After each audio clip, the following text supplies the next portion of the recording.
Volvemos a Magazine Pacífico, nuestra gente, nuestras historias, nuestra región. Y para entender un poco más el fenómeno de la protesta social que se ha reactivado en Colombia después de la muerte en un procedimiento policial de Javier Ordóñez en la capital del país, saludamos a esta hora de la noche al profesor de Univalle, Carlos Vladimir Gómez. Profesor, bienvenido, buenas noches. Buenas noches, Gildardo, muchas gracias por la invitación.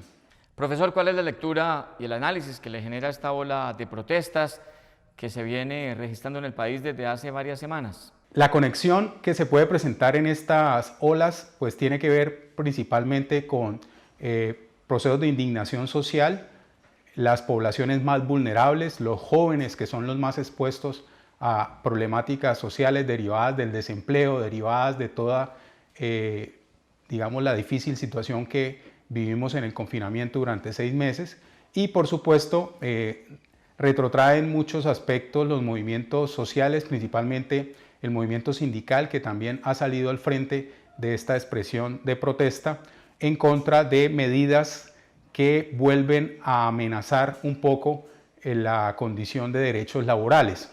El detonante sin duda fue la muerte en medio de un abuso policial de Javier Ordóñez en la capital del país. Pero profesor, ¿fue esta una excusa? ¿Es la continuidad de las protestas que se estaban registrando antes de la pandemia o simplemente es producto de la incapacidad de la policía para manejar el tema de la convivencia ciudadana? Bueno, el caso del abogado que fue muerto en días pasados genera una importante indignación entre este campo popular, entre las clases sociales, en la sociedad colombiana, por la manera como efectivamente se desarrollaron estos hechos.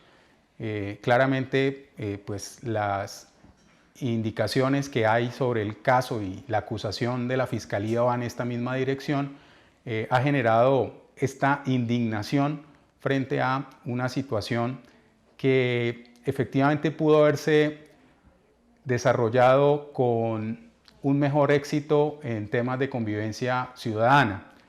Profesor, con frecuencia la gente, los ciudadanos se quejan del vandalismo que se filtra en la protesta social, que en muchas ocasiones incluso termina afectando a comerciantes que ya estaban golpeados producto de la pandemia. ¿Cómo entender esa parte de la protesta social? Yo no estoy tan convencido de que nos alcance la expresión vandalismo para entender lo que vivimos al margen de la protesta.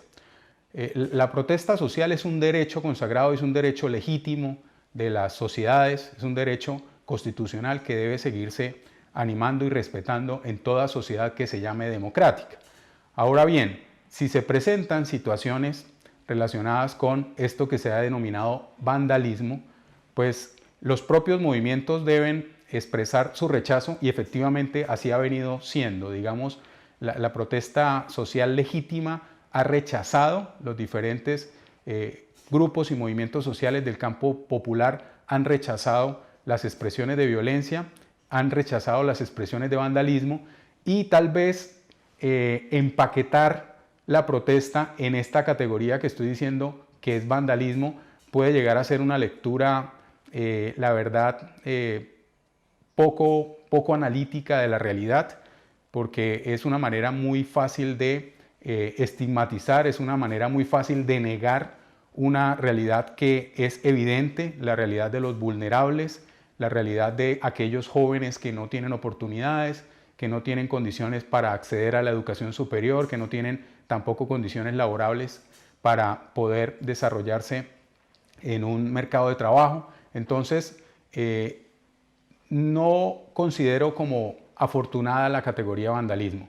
Profesor, ¿esta ola de protestas se circunscriben a lo que está pasando en el mundo o podemos considerar que hace parte más bien de un fenómeno local? Es difícil pensar estos fenómenos en estricto sentido localmente.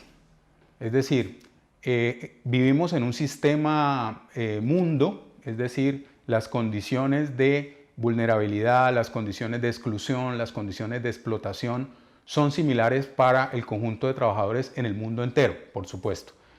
Se expresan de una manera más cruda, por supuesto, en países como los nuestros con mayores niveles de de insatisfacción de las demandas sociales, de los niveles de bienestar social, pero las condiciones finalmente de vulnerabilidad de los jóvenes, las condiciones de flexibilidad laboral que son lesivas para los trabajadores, las condiciones de reforma pensional que afectan, por supuesto, condiciones de pensión o jubilación para las personas en edad de aspirar a esos criterios, vienen siendo reestructuradas a nivel global. Profesor Carlos Vladimir Gómez, gracias por estar esta noche en Magazine Pacífico. Buenas noches, Gildardo. Muchas gracias por la invitación.